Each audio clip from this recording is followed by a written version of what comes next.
আসসালামু আলাইকুম। আটা দিয়ে তৈরি এই নাস্তা দুটি রসালো মচমচে, খেতে অত্যন্ত সুস্বাদু। একবার ট্রাই করে দেখতে পারেন, আশা রাখি ভালো লাগবে। আমি প্রথমে তৈরি করব খাজা বা গজা। তাহলে চলুন কথা না বাড়িয়ে রেসিপিতে চলে যাই। আমি এই খাজা বা গজা তৈরি করার জন্য নিয়ে নিব আটা।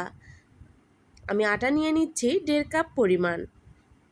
তার সঙ্গে দিয়ে দিব হাফ চা চামচ লবণ, 2 টেবিল চামচ রান্নার তেল। এখন সবগুলো উপকরণ খুব ভালোভাবে মিশিয়ে নিব।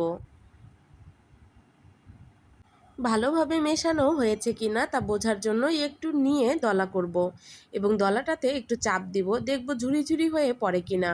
যদি দেখি ঝুরি হয়ে না পড়ে এভাবে দলা হয়ে পড়ছে, তাহলে বুঝবো যে মেখে নেওয়া হয়ে গেছে। এ পর্যায়ে এসে এখানে পানি দিয়ে দিব, নর্মাল তাপমাত্রার পানি। অল্প করে করে পানি দিয়ে ডোটা তৈরি করব। এই ডোটা একটু শক্ত করে তৈরি করে নিতে হবে। ডোটা নরম করা যাবে না, যেহেতু আমরা আটা দিয়ে করছি এবং কর্নফ্লাওয়ার দিব না, তাই ডোটা একটু শক্ত হবে।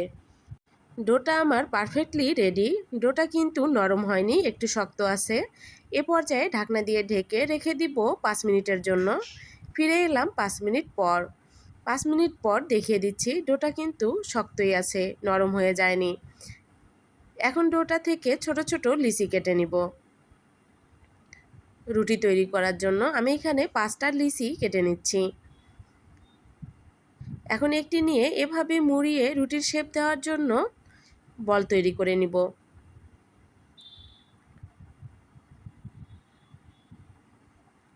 এখন চলে যাব রুটি তৈরি করার জন্য। যেহেতু আমাদের ডোটা শক্ত আছে, তাই রুটিটাকে একটু বেশি করে পাতলা করে নেবেন। এই রুটির থিকনেসটা ঠিক কেমন হবে। এখন এই রুটির উপর দিয়ে দিয়ে দিব ঘি। আপনারা চাইলে এখানে ঘিয়ের পরিবর্তে তেলটাও দিয়ে নিতে পারেন। ঘিটা দিয়ে খুব ভালোভাবে চতুর্পাশে ছড়িয়ে দিব। ঘি দিয়ে নেওয়া হয়ে গেলে এখন এর উপর দিয়ে দিয়ে দিব চাউলের গুঁড়া।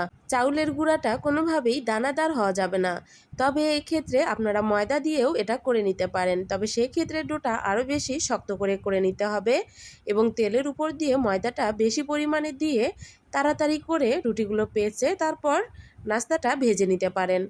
এভাবে আমি প্রতিটা লেয়ারে লেয়ারে ঘি এবং চাউলের গুঁড়াটা দিয়ে নিব। এভাবে আমি 5টা রুটি দিয়ে লেয়ার তৈরি করে নিব।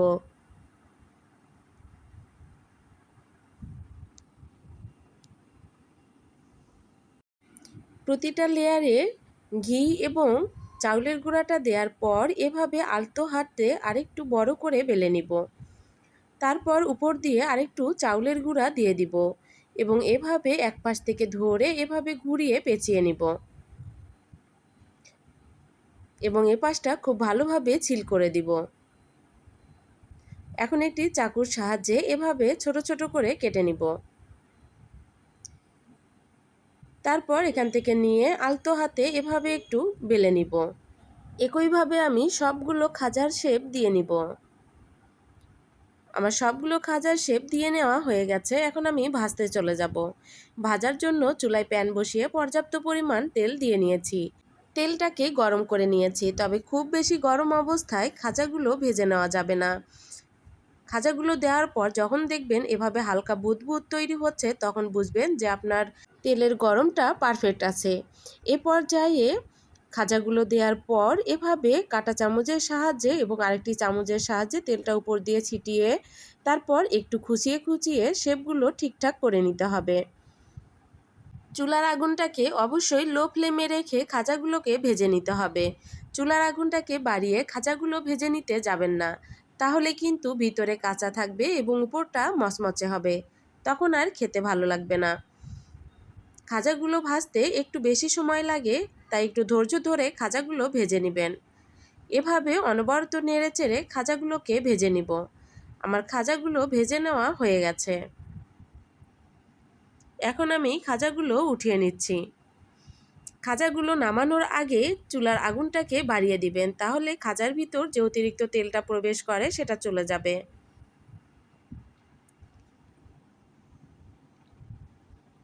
খাজাগুলো ভেজে নেওয়া হয়ে গেছে। এখন তৈরি করব চিনির শিরা।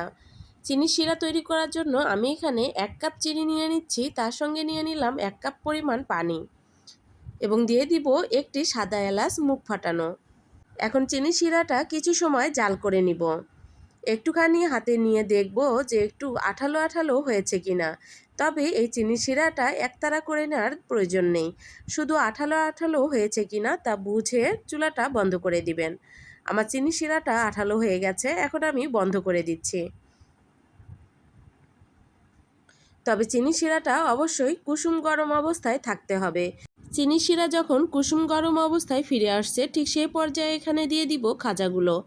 ভেজে রাখা খাজা দিয়ে একটু নেড়েচেড়ে 3 থেকে 4 সেকেন্ডের মতো রেখে তুলে নিব।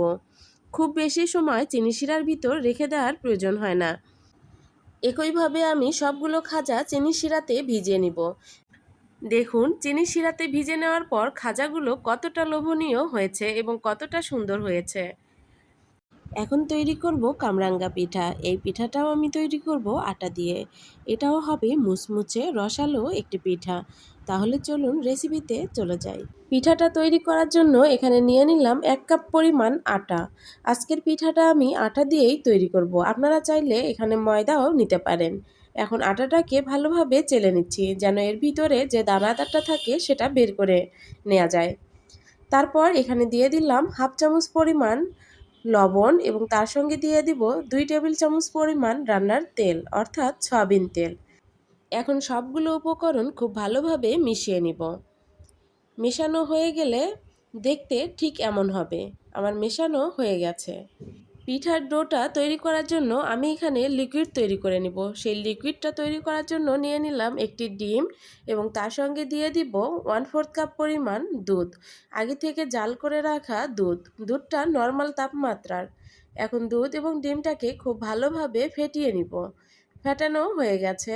এখন আমি আটার মধ্যে অল্প করে করে দিয়ে ডো তৈরি করে নিব। একবারে বেশি দেয়া যাবে না, তাহলে ডোটা নরম হয়ে যেতে পারে। তাই অল্প করে করে দিয়ে এভাবে মেখে নিতে হবে। এই ডোটা যত ভালোভাবে মেখে নেওয়া যাবে, ডোটা ততটাই মসৃণ হবে এবং পিঠাটাও দেখতে খুব সুন্দর হবে। এভাবে মাখতে মাখতে দেখবেন হাতের সাথে যে আটাগুলো লেগে থাকবে সেটাও চলে যাবে। হাতটা ধুয়ে নেওয়ার প্রয়োজন হবে না। দেখুন আমার হাতে কিন্তু সবগুলো আটাই এর সঙ্গে মিশে গেছে। এখন আমার মেখে নেওয়া হয়ে গেছে। এর উপর দিয়ে আমি সামান্য পরিমাণ তেল মেখে নিব যেন উপরটা শক্ত হয়ে না যায়।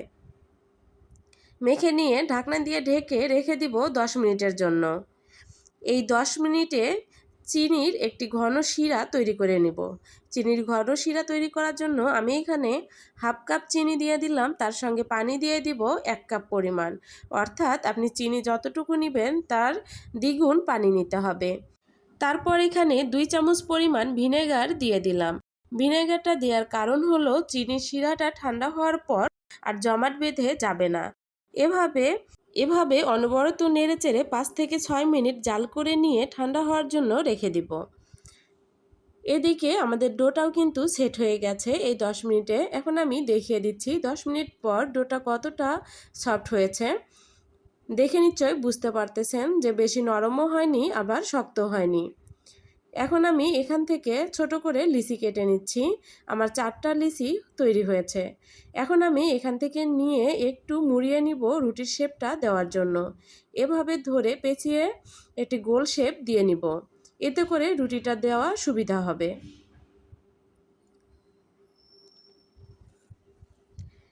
এখন আমি রুটি তৈরি করে নিব। রুটিটা তৈরি করতে আপনারা এখানে চাইলে কর্নফ্লাওয়ার দিয়েও তৈরি করে নিতে পারেন, আবার এখানে ময়দা দিয়েও তৈরি করে নেওয়া যাবে। আমি এখানে ময়দা দিয়ে রুটিটাকে বেলে নিয়েছি। দেখুন রুটিটা কিন্তু বেশি পাতলাও হয়নি আবার মোটাও হয়নি, একটু মাঝামাঝি আছে। এখন আমি এখানে এই ধরনের একটি ঢাকনা নিয়েছি যেটা দিয়ে ছোট ছোট করে কেটে নিব। আপনারা চাইলে যে কোনো ঢাকনা এখানে ব্যবহার করতে পারেন, আবার ছাঁচ দিয়েও করে নেওয়া যেতে পারে। এভাবে ছোট ছোট করে রুটিগুলো কেটে নিয়েছি। তারপর এখন এখানে 1 চামচ পরিমাণ ময়দা অথবা আটা নিয়ে তার সাথে সামান্য পানি দিয়ে একটি মিশ্রণ তৈরি করে নিব। এখন এখান থেকে একটি রুটি নিয়ে কামরাঙ্গার শেপ আনার জন্য এভাবে একটু বেলে নিব। তাহলেই কামরাঙ্গার শেপটা সুন্দর আসবে। তারপর একটি নিয়ে মাঝ বরাবর আমরা যে আটার মিশ্রণটা তৈরি করলাম সেটা দিয়ে দিলাম এবং চতুর্পাশ দিয়ে একটু কর্নফ্লাওয়ার লাগিয়ে নিচ্ছি যেন একটি আরেকটির সঙ্গে লেগে না যায়। এখন এর উপর দিয়ে আরও একটি রুটি দিয়ে দিব এবং সেটাও কর্নফ্লাওয়ার লাগিয়ে নিব। এর উপর দিয়ে আমি আবারও আটার মিশ্রণটা দিয়ে তারপর কর্নফ্লাওয়ারটা চতুর্পাশ দিয়ে দিচ্ছি। এভাবে করে আমি 3টি লেয়ার তৈরি করেছি, আমি 3টির বেশি দিব না। তারপর নিচে একটি কাঠি দিয়েছি এবং উপর দিয়েও একটি কাঠি দিয়ে নিলাম। এই কাঠি দুটাকে এখন সুতা দিয়ে বেঁধে দিব। দুই পাশ থেকেই বেঁধে দিতে হবে।